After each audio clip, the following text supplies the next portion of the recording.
So first of all, we should know what cloud computing is.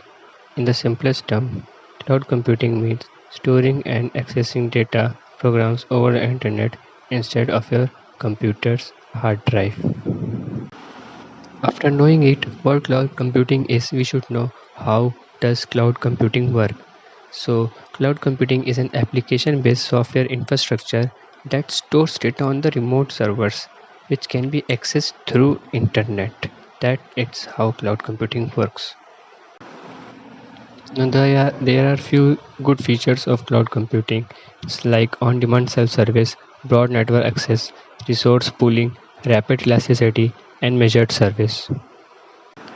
Now there are three basic service that cloud computing provide. First one is software as a service, second one is platform as a service, and then the last one is infrastructure as a service.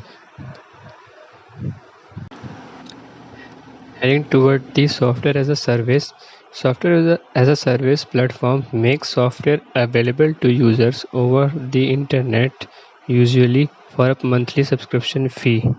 Software as a service platforms are ideal when we want an application to run smoothly and reliably with minimal input provided from you.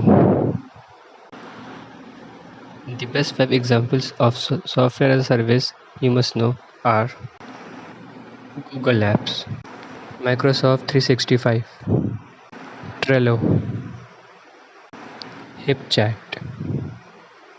and Hootsuite. Now about platform as a service. Platform as a service is primarily used by developers who are building software or applications. Developers don't need to start from scratch when creating applications, saving a time lot of money on writing extensive code using platform as a service. Now some of the examples you must know of platform as a service. AWS Elastic Beanstalk, Windows Azure, Heroku, Force.com, Google App Engine, OpenShift are all examples of platform as a service. Now about infrastructure as a service.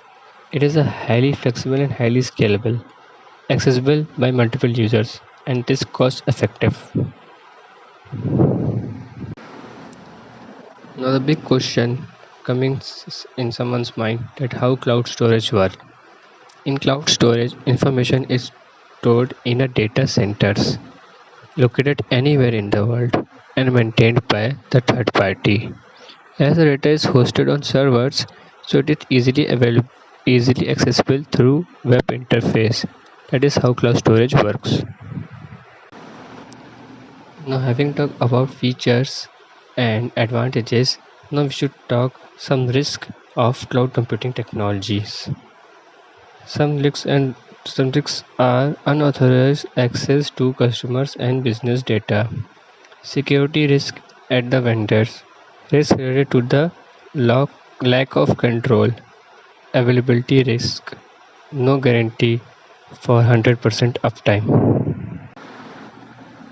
Now that's all from my side. Thank you, and I thank to all my teachers and my colleagues who helped me to complete this lab report. And thank you.